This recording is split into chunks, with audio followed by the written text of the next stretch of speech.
Hello!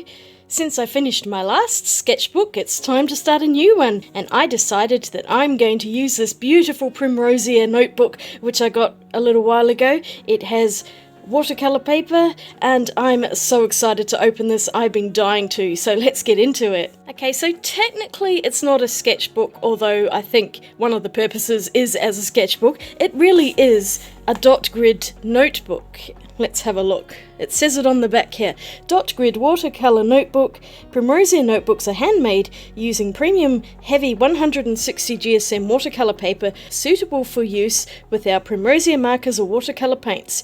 Use as a bullet journal, planner or diary with a subtle printed 5mm grid to help plan your pages. And there's their Instagram and their website. They also stock these products on Amazon, so I'm going to link all of those down there so you can check them out and maybe get yourself one.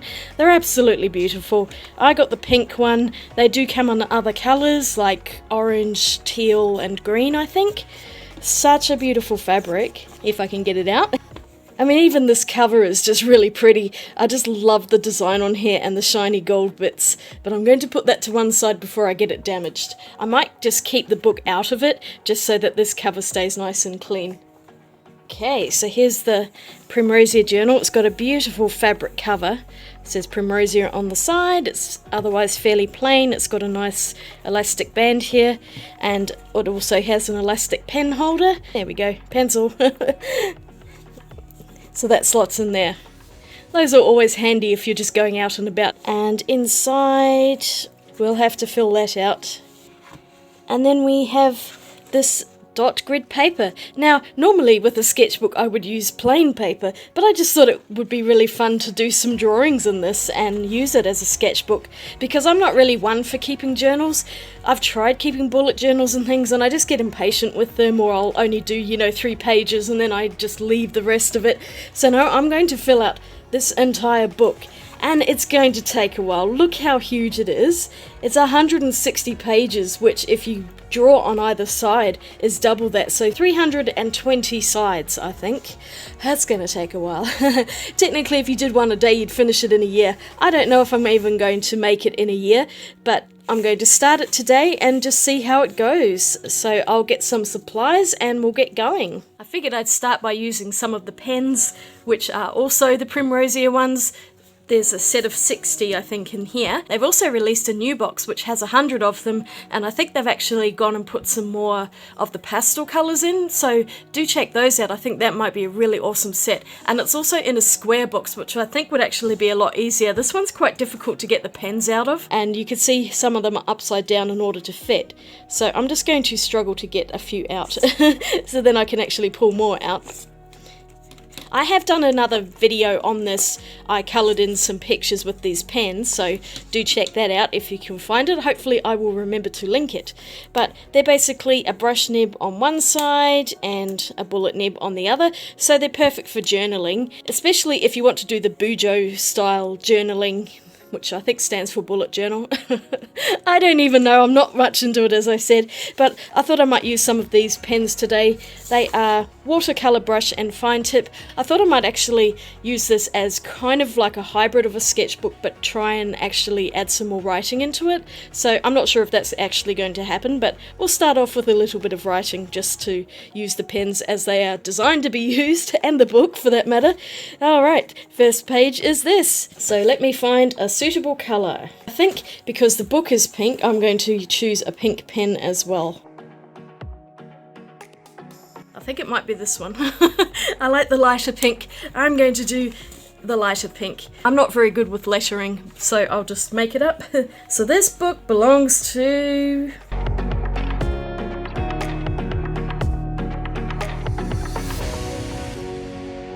There we go.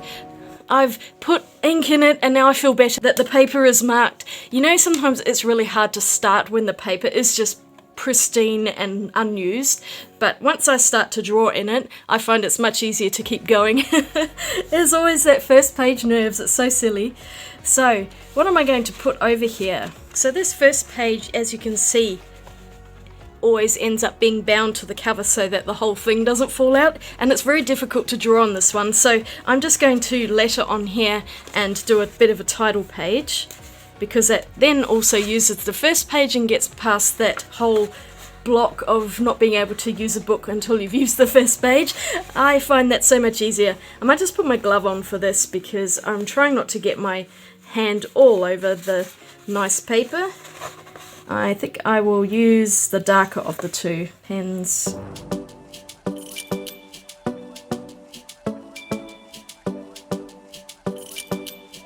The good thing about having a dot grid page is it's much easier to write in a straight line because you can follow the dots like it was a line. So that's very handy. I like that. Look, I spelled sketchbook with a K today, not a C like I did in the other one. I can't believe I did that. For some reason the word sketchbook is one I habitually misspell for some reason. I don't know, it's just one of my little foibles. And yes, I made doubly sure today that I wrote a K and not a C. So embarrassing.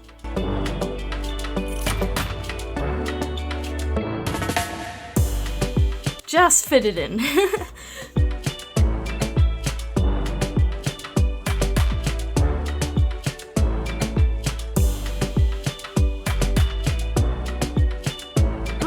So I've left enough space to write the end date whenever that is, I don't know. Not sure if it will be this year or probably next year sometime, so we'll just see how we go.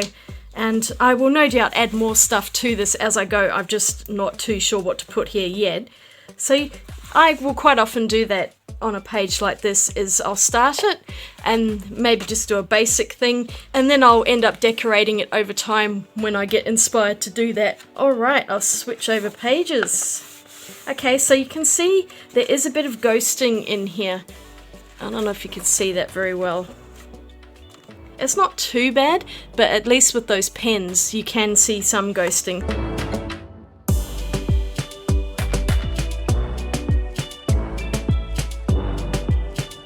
Okay, so I've finished a few sketchbooks in my life and I've learned a few things on the way, so I thought I'd share some of those with you, especially if you've never done a sketchbook or you've never started one and you really want to but are too scared to. You know, you have this horrible feeling of inadequacy. I know I do, and I have to fight with that quite often. But I think that getting over the fear of using a sketchbook is a really important thing, and it's so much more liberating when you can just use a sketchbook and have fun with it. So my first tip, and probably the most important one, is have fun. We can use it like a bullet journal on this page.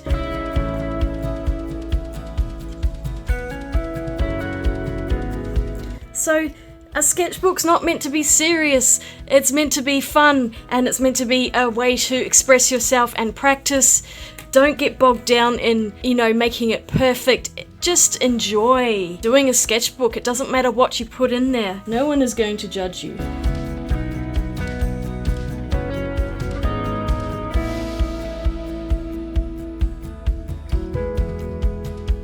So don't feel like you have to fill a sketchbook out for people to show. It's a personal thing. It is very much like a diary or a journal.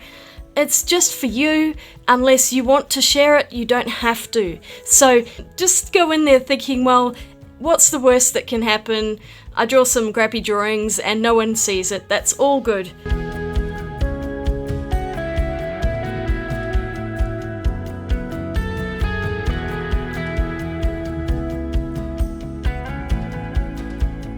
If you saw my sketchbook flip through a few videos back, you will see that I've got some pretty horrendous drawings in there. Let me remind you. That was a mistake, but I've kept it because I want to look back on it and see how I progress during my life when I come to drawing. So that is something I always recommend. Don't rip the page out. If you absolutely have to, just glue something over the top, but don't rip it out. You can even get some gesso and just paint over it and start again. So yeah, keep everything or paint over it.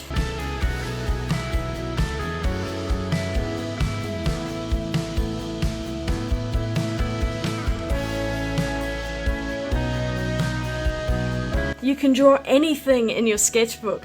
I mean, you could sit there and draw a pot of glue, or you could draw some amazing portrait, or you could just draw some silly little sketches and doodles. It doesn't have to be anything in particular. You might decide you want to have a themed sketchbook, and that's totally cool. Quite a lot of people will have multiple sketchbooks working, and so in one they might draw birds, and another they might do buildings, so that's totally fine too. But if you just want to do everything, don't worry about it, just whatever you get inspired by at the time.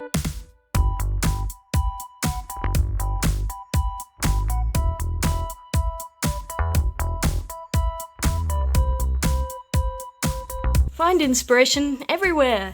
Online, books, from life. There is an endless supply of inspiration. It doesn't have to be anything amazing, but there are loads of great websites which you can use free images, and in a sketchbook it doesn't really matter. You could use Pinterest and other things like that. As long as you're not trying to sell the work, then you don't have to worry about copyright. But if you're worried about that, go to Pixabay. Unsplash is another one, and there are all sorts of places where you can get free images to use for inspiration. Okay, and the next one's a little controversial, but I'm going to put it in anyway.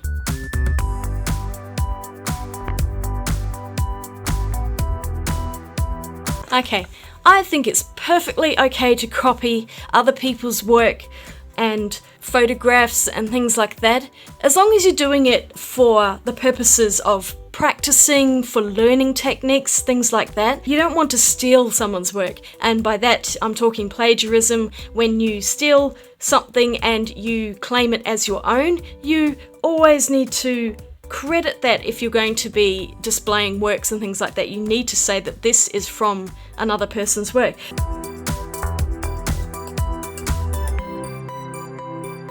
But if you're doing studies, then in a sketchbook, anything goes, as I said up here, because you're learning from other people. Even the great masters learn from other master artists. So don't feel like you can't copy. It's a great way to learn, and it also helps you to develop your own style. You don't have to come up with it all on your own. I think a lot of people feel like they have to, and that is really daunting. So yeah, don't stress too much. If you can't think of something, just copy some pictures. You might want to write some notes that they copied. Otherwise, you know, in the sketchbook, it doesn't matter. Okay, so I've written half a page for now. I'm probably going to add some more, but I think I might save that for further down the track, just so that we're not bogged down by too much information.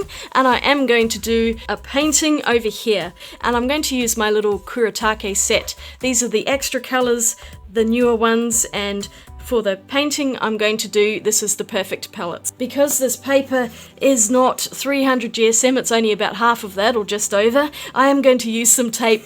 I'm going to behave myself and not ruin this book immediately.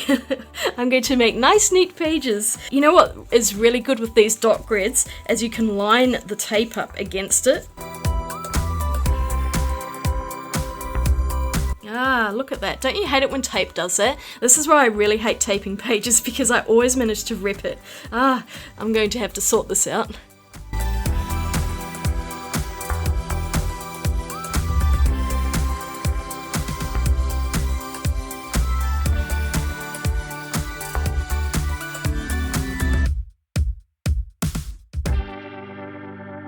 I think I might just leave it sticking out, because if I fold it over, it's just going to be a nuisance to undo it later, so I'll just leave it like that. That should work alright.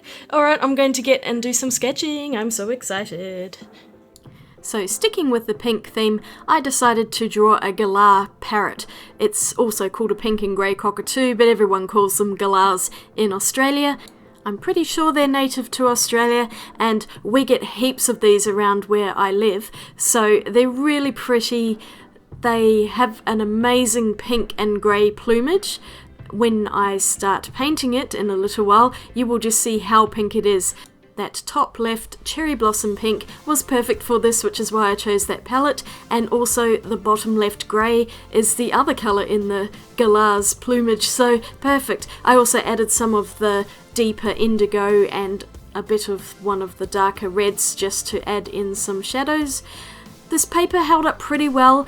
I was able to layer quite a few times. I mean, it's not as robust as 300 GSM paper, but for a dot grid notebook it is so good, and I was really excited to be able to use wet media in it because other dot grid notebooks you can't.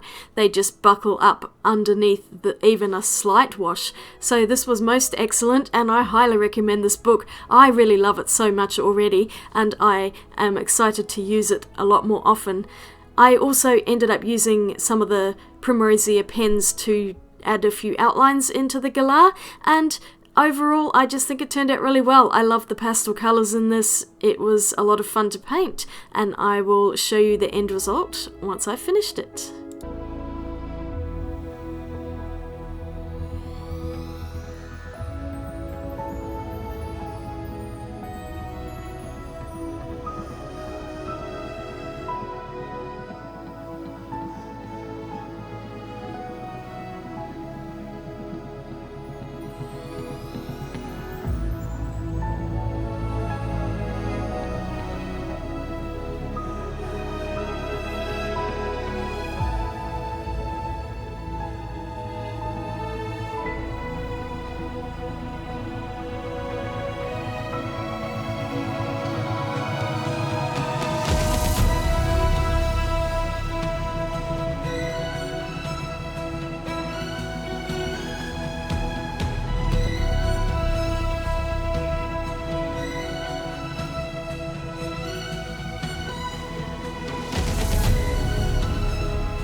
Oh, oopsie. A little bit messy on that side. Well, there we go. I've done one page. Let's see how it's held up. Yeah, it's pretty buckled, as you can probably see there, but it's not too big of a deal. I mean, you could just do one side. I'll probably paint on both sides. I'm not too worried if it makes a bit of a mess. But I had fun using this. I really like this book. I think it's really lovely and so prettily done. It's got wonderful binding. It looks like it's going to hold together for a long time, and I'm really excited to do more in here. So I'll probably do a few more videos doing some sketches in this book in the future. Let me know if you want to see that. I hope you enjoyed it.